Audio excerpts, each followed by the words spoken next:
진리와 정의를 위한 장신대 모임 대표 신대원 장로회 신학대학원 119기 김현구 전도사라고 합니다.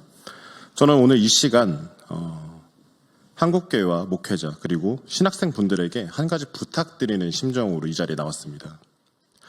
현재 우리나라의 많은 분들이 작금의 사태를 통해서 대한민국의 위기를 인지하고 있습니다. 그리고 또한 그것을 위기를 인지하셔서 많이 거리로 나오시고 계시죠. 하지만 안타깝게도 교회들이, 그것도 꽤 많은 교회가 그런 위기 상황을 체감하지 못하고 마치 관중석에서 경기를 보고 있는 관중들 같은 모습을 보이고 있습니다. 아직도 많은 교회에서 지금의 이 사태를 그저 단순한 정치적인 권력 다툼으로 보고 있다는 소식을 제가 많이 들었습니다. 그러나 지금의 탄핵 정국은 그저 단순한 여야 간의 권력 다툼, 좌우 정치 논쟁, 그런 것이 아닙니다. 만약에 아직 그렇게 생각하신다면 좀 더 그 프레임을 깨고 나오셔서 더 큰 그림을 보셨으면 좋겠습니다. 혹자는 이렇게 말합니다. 신성한 교회에서 어떻게 정치 이야기를 할 수가 있냐고요. 하지만 우리는 많은 시간을 교회보다 사회에서 보내는데 어떻게 거기에 아무런 생각이 없을 수 있고 아무 말도 하지 않을 수 있겠습니까? 정치는 그저 권력 다툼이 아닙니다.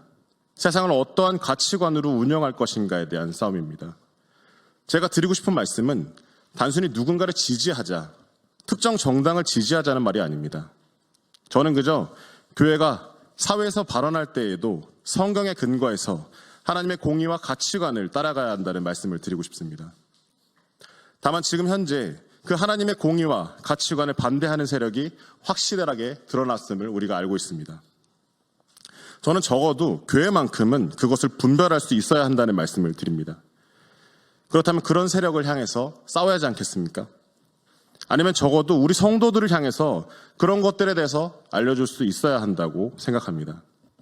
성경의 많은 인물들도 하나님께 대적하는 세력들에게 맞서 싸웠고 누구도 그것을 정치적이라고 비난하지 않았다는 것을 우리는 잘 알고 있습니다. 저는 위기라고 불렀던 한국교회가 근래 들어 가장 큰 터닝포인트를 맞았다고 생각합니다. 하지만 단순히 교회의 분열, 성도들의 분열 등을 걱정해서 이 시점에 소극적인 움직임을 보인다면 한국교회는 이 기회를 놓칠 것입니다. 저는 묻습니다. 이 사태에 관해 한국교회가 역사에 어떻게 기록되길 원하십니까? 저는 적어도 제가 사랑하는 한국교회가 이대로 아무것도 하지 않았다로 기록되지 않길 바랍니다. 저는 크리스찬이라면 어떤 문제에 관해서 세상 사람들보다 더 넓게 볼 수 있는 통찰력을 가지고 상황을 주도할 수 있어야 한다고 생각합니다. 지금 교회가 세상을 설득하지 못하는 이유도 아마 주도하기보다는 따라가기 급급해서 그런 것이 아닌가 생각합니다. 한국교회 그리고 사역자분들에게 부탁드립니다. 매주 교회 사역으로 바쁘신 거 저도 다 알고 있습니다. 하지만 지금은 국가의 위기 상황입니다. 저는 지금 당장 지금만이라도 좀 더 이쪽으로 관심을 기울이시고 함께 목소리를 내주시기를 호소드립니다. 대한민국은 건국될 때부터 교회와 함께 왔습니다. 그러니 지금의 상황 역시 교회가 힘을 합쳐 이 국가적인 위기를 헤쳐나갈 수 있기를 이 시간 부탁드리면서 마무리하겠습니다. 안녕하십니까. 저는 장신대 107기 성태준 목사라고 합니다. 작금의 현실을 보고 목회자로서 또 해야 될 말들이 있어서 이 자리에 나왔습니다. 역사 속에서 정의를 위해 희생하신 목회자님들은 어두운 시대에 신학과 정치가 결코 분리될 수 없음을 몸소 보여주셨습니다. 저는 신학대학원을 졸업하기 전에 보네포 목사님에 대한 논문을 썼었습니다. 보네포 목사님은 수많은 독일교회가 나치 정권의 폐악에 침묵했을 때 이를 바로잡고자 앞장섰던 분이십니다. 나치가 의회를 통해 수권법을 통과시켜 헌법을 무력화하고 히틀러 개인에게 입법권을 위임하는 독재체제를 합법적으로 구축하고 이후 독일 의회를 무력화시켜 입법부와 행정부가 히틀러의 손에 넘어가 일당 독재체제가 확립되었습니다. 이때 보네포 목사님은 1934년 5월 바르멘 선언을 통해 히틀러 정권이 독일 교회를 장악하려 했던 정책에 대항했습니다. 지금 야당의 입법 독재는 히틀러 정권의 모습과 전혀 다르지 않습니다. 29번의 탄핵을 남발하였고 입법권을 남용했으며 행정부와 헌법을 무력화시켰습니다. 선관위가 878건의 부정을 저질렀다는 진실을 외치는 사람들을 고발했습니다. 국민들의 카톡을 검열하겠다고 하고 여론조사 기관을 겁박하기까지 했습니다. 이러한 상황인데도 교회와 신학교는 침묵하고 있습니다. 보네포 목사님은 악에 대해 침묵하는 것이 악의 편에 서는 것이라고 말했습니다. 실제로 히틀러 정권 시절에 독일 교회는 비겁했습니다. 히틀러를 독일의 구원을 위해 하나님이 보내신 인물이라고 나치 정권의 손을 들어주었습니다. 보네포 목사님이 바르멘 선언을 했을 때에도 대다수의 교회는 침묵했습니다. 1933년 7월 카톨릭 교회는 나치 정권과 라이스 콘쿠르탄트를 체결하여 교회가 정치적 간섭을 하지 않는 대가로 나치 정권으로부터 카톨릭 교회의 종교 활동을 보장받았습니다. 1938년 11월 나치가 주도한 수정의 밤에서 유대인 상점과 해당이 파괴되고 수많은 유대인이 학살되거나 체포되었을 때 독일 교회는 침묵했습니다. 이렇게 교회가 침묵했을 때 수많은 무고한 사람들이 죽었고 전쟁으로 인한 피해는 이루 말할 수가 없었습니다. 신학이 정치적 책임을 다하지 않고 침묵할 때 세상이 어둠 속에 빠져들어간다는 것은 역사가 증명하고 있습니다. 교회가 침묵한다면 이것이 과연 올바른 기독교 정신인가 되묻고 싶습니다. 기독교 신앙이 정의와 사랑으로 정치와 사회에 선한 영향을 미치지 못한다면 그것은 진정한 기독교 신앙이 아닙니다.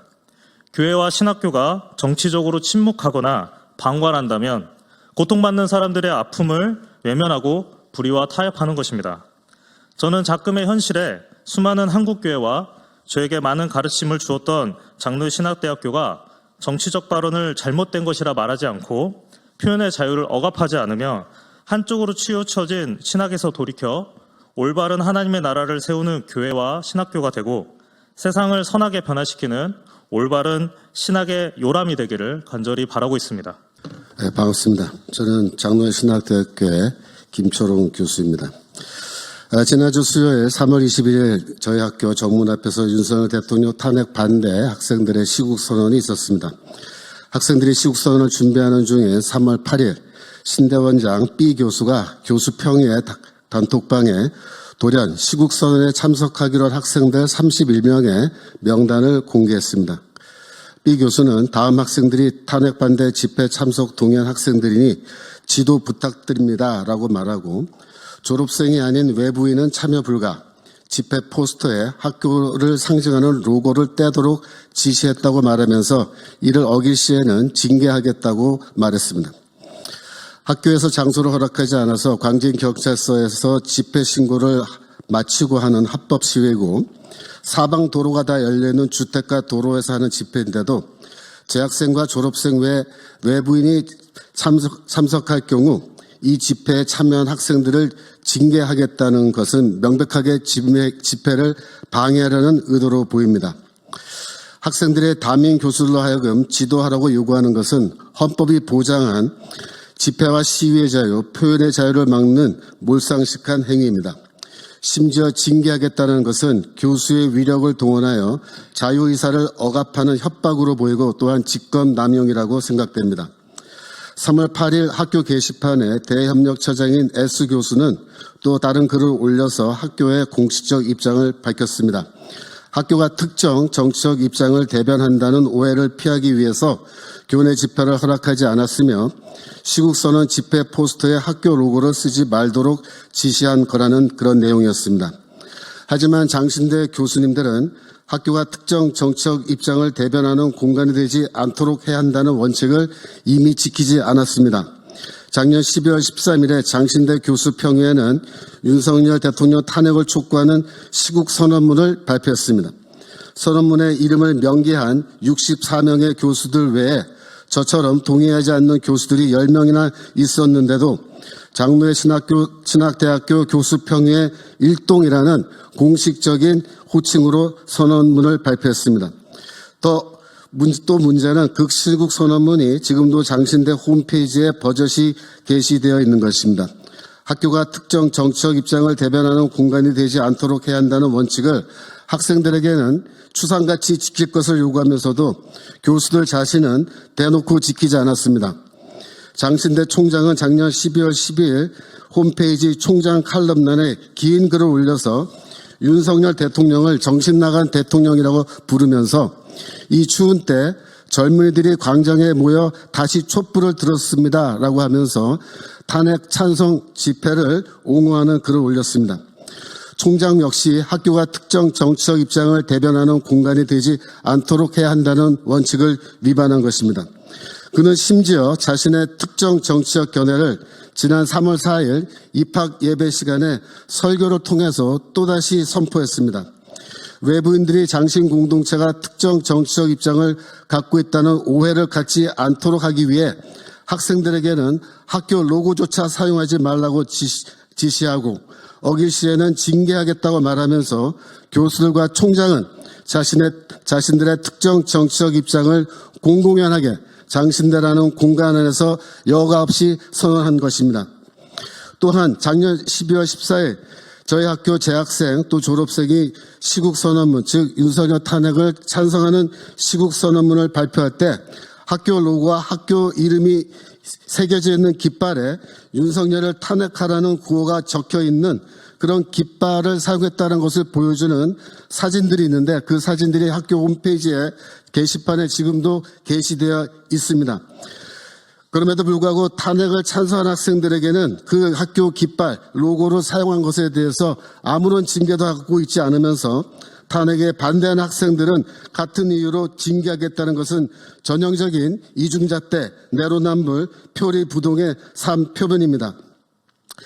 이번 시국선언에 참여한 여러 학생들, 교수들의 그런 방해에도 불구하고 참여한 학생들에게 저는 개인적으로 매우 감사하며 이러한 일들이 저희 학교에서 두 번 다시 일어나지 않기를, 또한 모든 시국선언을 앞으로 준비하고 진행하는 대학교에서도 이런 일이 일어나지 않기를 간절히 부탁드립니다.